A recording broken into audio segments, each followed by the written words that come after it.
எனக்கும் பேசி வீடியோ போடணுன்னு ஆசை. பட் எனக்கு வந்து வேலைக்கு போகிறதுனால சுத்தமாக டைமே கிடைக்கிறதில்ல. நாளைக்கு சண்டேனாலே சாட்டர்டே நைட்டு கொஞ்சம் லேட்டாக தான் தூங்குறது. அதனால் சரி வீடியோ ரெடி பண்ணி நம்ம வாய்ஸ் கொடுக்கலாம் அப்படின்ட்டு ஒரு ஐடியாவில் தான் பண்ணுறேன்.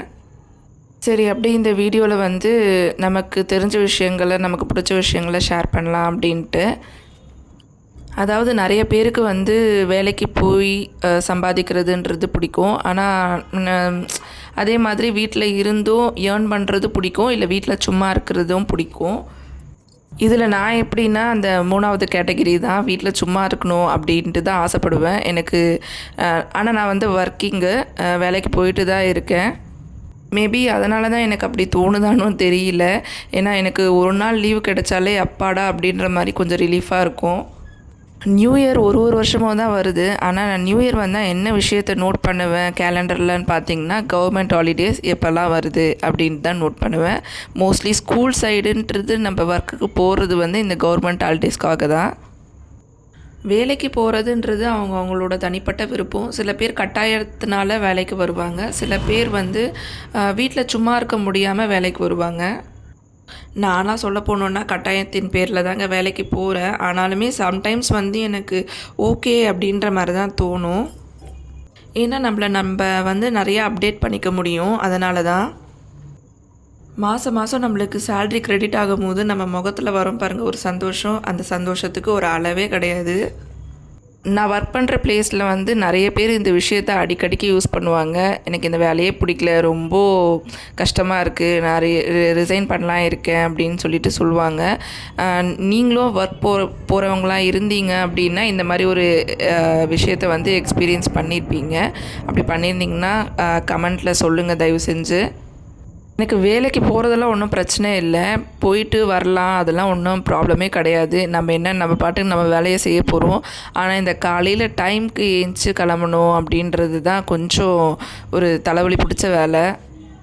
என்னோடய ஒர்க்கிங் ஹவர்ஸ் பார்த்திங்கன்னா கொஞ்சம் லாங் டைம் தான். 7:45 நான் கிளம்புனா தான் வீட்டில் இருந்து எனக்கு கரெக்டாக இருக்கும். அதே மாதிரி வீட்டுக்கு வர்றதுக்கும் ஒரு 6 o'clock 6:30 மேலே ஆகிடும்.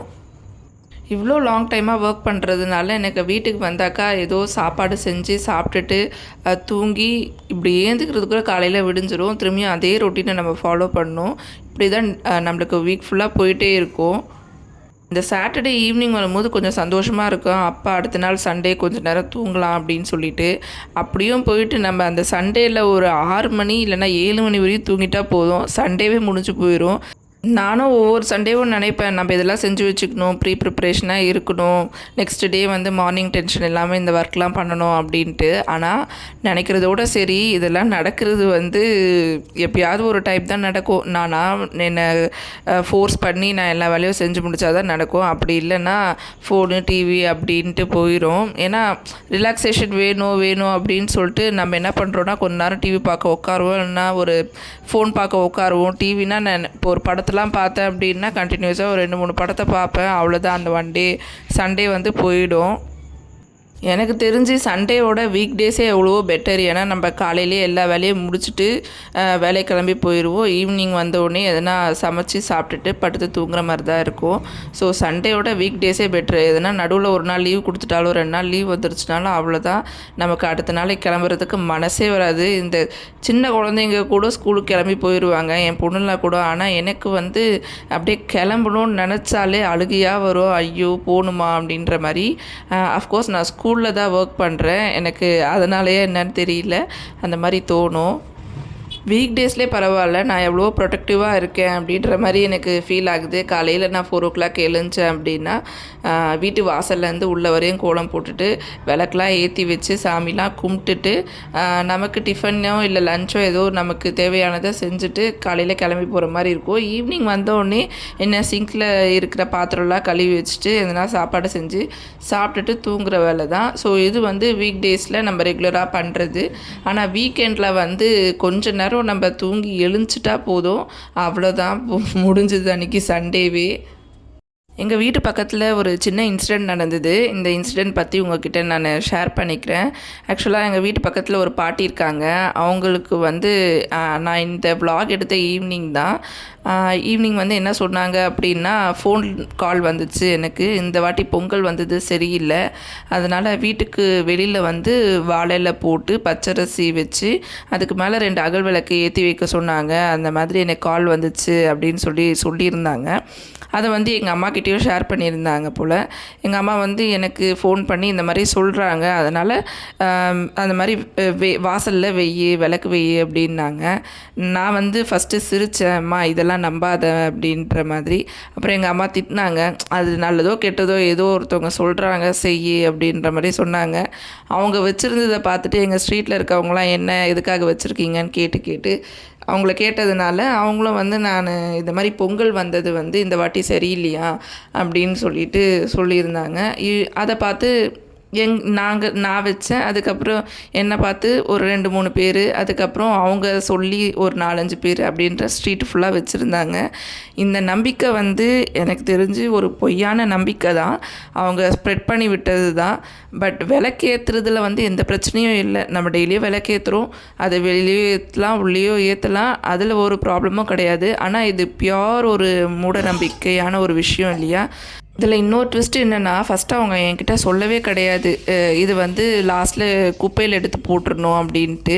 நான் என்ன பண்ணேன்னா, வீட்டில் நல்ல விளக்கு இருந்துச்சு, நான் பூஜை ரூமில் வச்சுருந்தேன். அந்த 2 விளக்கு எடுத்துகிட்டு போயிட்டு வெளியில் இந்த மாதிரி வாழையில் வச்சு அரிசி வச்சு அந்த 2 விளக்கு ஏற்றி வச்சுருந்தேன்.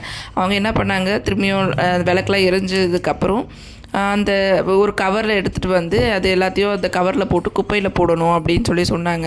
அச்சோ, குப்பையில் போடணுமா, நான் நல்ல விளக்கில் ஏற்றி வச்சுருக்கேனே அப்படின்னேன். போட்டுரு குப்பையில் அப்படின்னாங்க. எனக்கு ஆனால் மனசு வரல. நான் சரி கழுவி க்ளீன் பண்ணி திரும்பியும் யூஸ் பண்ணிக்கலாம் அப்படின்ற மாதிரி எடுத்து தனியாக வச்சுருக்கேன். உங்களுக்கு இந்த மாதிரி ஒரு விஷயம் நடந்திருக்கா? அப்படி நடந்திருந்தால் இதை நீங்கள் ஃபாலோ பண்ணியிருக்கீங்களா அப்படின்றத கமெண்டில் என் கூட ஷேர் பண்ணிக்கோங்க. நமக்கு மேலே ஒரு பவர் இருக்குது அப்படின்றது கண்டிப்பாக உண்மை, அதை நானும் நம்புகிறேன். ஆனால் வந்து இந்த விஷயம்லாம் எப்படி கனெக்ட் ஆகுதுன்றது எனக்கு புரியல. வெளியில் வாழையில் போட்டு அரிசி வச்சு 2 விளக்கு ஏற்றி வச்சா பொங்கல் வந்தது வந்து சரியாயிட போதா, இல்லை நம்ம வாழ்க்கை தான் மாறிட போதா? எதுவுமே கிடையாது. அது நம்ம தான் நம்ம வாழ்க்கையை சரியாக கொண்டு போகணும் இல்லையா? இவங்க இந்த மாதிரிலாம் சொல்கிறது வந்து நம்புறதா நம்பக்கூடாதா அப்படின்றது இன்னுமே அது ஒரு கன்ஃபியூஷனில் தான் இருக்குது. புது லேட்டஸ்ட்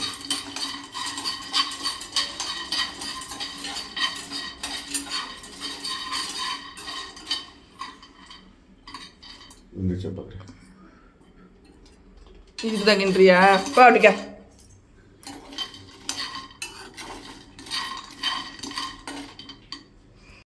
இன்னும் இந்த உலகத்தில் கடவுள் இருக்காரா இல்லையான்ற கேள்விக்கே பதில் இல்லாமல் போயிட்டுருக்கு. அதில் இந்த மாதிரியும் சில விஷயங்கள் நடக்க தான் செய்யுது.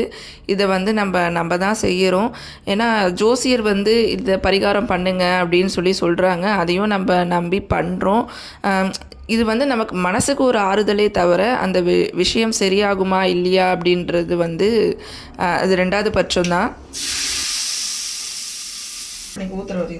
எது எப்படியோ, ஆனால் நம்ம கடவுளை நம்புவோம். அவர் என்றைக்குமே நமக்கு நல்லது செய்வார் அப்படின்றத உண்மையாக நம்புவோம். நம்மளை படைத்த கடவுளுக்கு நம்மளை எப்படி வாழ வைக்கணும் அப்படின்றது தெரியும். நம்ம வந்து எனக்கு இதை கொடு அதை கொடுன்ட்டு வந்து கடவுள்கிட்ட கேட்க வேண்டாம். அவருக்கு நமக்கு எது கொடுக்கணும்னு தோணுதோ அதை கண்டிப்பாக கொடுப்பாரு. நான் சொன்ன இந்த இன்சிடெண்ட் பற்றியோ இல்லை இந்த வீடியோவை பற்றியோ உங்களுக்கு எதுனா பர்சனலாக கருத்து இருந்ததுன்னா தயவு செஞ்சு என் கூட அதை ஷேர் பண்ணிக்கோங்க. என் சேனலை சப்ஸ்கிரைப் பண்ணிக்கோங்க, ஃபாலோ பண்ணிக்கோங்க. நிறைய கோலம் வீடியோஸ், அதுக்கப்புறம் நிறைய இந்த மாதிரி லைஃப் ஸ்டைல் வீடியோஸ் எல்லாமே நான் போடுறேன். உங்களுக்கு என் வீடியோஸ் பிடிச்சிருந்தா தயவு செஞ்சு லைக் பண்ணுங்கள் வீடியோவை. நிறைய பேர் நான் போடுற வீடியோவை பார்க்குறீங்க, ஆனால் யாரோ லைக் பண்ணவோ இல்லை சப்ஸ்கிரைப் பண்ணவோ மாட்டீங்க. அது ஏன்னு தெரியல. என்னடா அந்த கடவுளுக்கு தெரியும் நமக்கு என்ன தரணும்னு சொல்லிட்டு நம்ம எதுவும் கேட்க வேணாம் அப்படின்னு பேசிட்டெல்லாம் இப்போ என்னவோ நம்மக்கிட்ட வந்து சப்ஸ்கிரைப் பண்ணுங்கள் லைக் பண்ணுங்கள் அப்படின்னு கேட்குறாளே அப்படின்னு நினைக்காதீங்க. நீங்கள் சப்ஸ்கிரைப் பண்ணிங்கன்னா எனக்கு கொஞ்சம் என்கரேஜ்மெண்ட்டாக இருக்கும். இந்த டாபிக் பற்றி நெக்ஸ்ட் வீடியோவில் பேசுவோம். பாய்.